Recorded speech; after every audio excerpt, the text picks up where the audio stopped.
There was a girl named Hania, 21 years old, who lived in a small, quiet city where people did not dream. They only survived. Hania was different. Hania was different. She dreamed, loudly, crazily, endlessly, but she never spoke about it. She only wrote. Every night, she would sit on the rooftop under a silent sky and write pages filled with ideas, hopes, fears, darkness, light, everything her heart could hold. But there was one strange thing. No one had ever seen Hania going to school. No one had ever seen her with friends. No one had ever seen her outside. People whispered, "She doesn't exist. She's not real. She's a ghost." But she never replied. She kept writing. Every night, she wrote one question: why am I alive?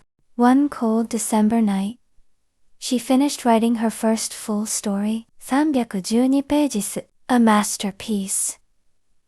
She mailed it to a famous publisher. Days passed. Weeks passed. Months passed. Then, a letter finally arrived. Her hands trembled as she opened it. Inside, one sentence: "We don't publish stories written by girls who don't exist." She dropped to the floor. Her heartbeat slowed. Habijon. Burado. That night, she climbed to the rooftop, held the story tightly, and whispered, "Maybe they're right. Maybe I never existed." She tore every page, threw them into the air, and the next morning, she disappeared.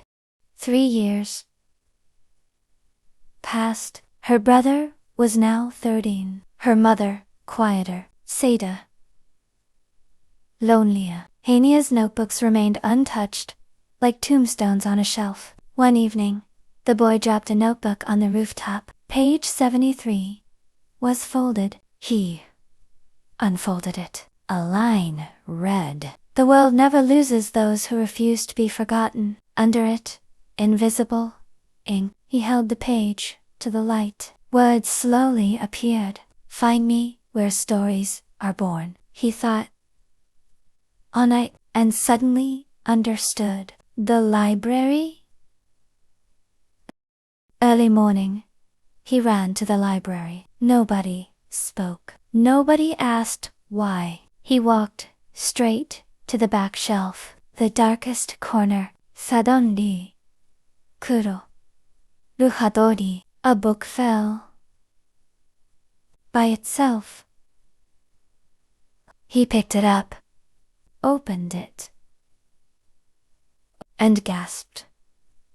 It was Hania's story. The same 312 pages she had mailed. On the first page, a dedication. "For the boy who will find me." He flipped to the last page. A handwritten line. "Turn around." He turned and saw her. "Hania," he whispered.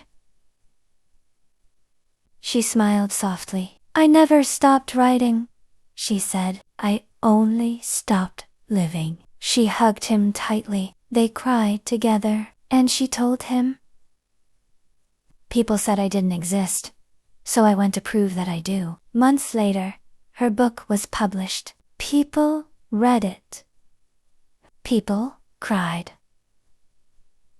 People healed. And now the same city whispered proudly, "She's real." She stood on the rooftop again, opened a new notebook, and wrote, "I exist." The end.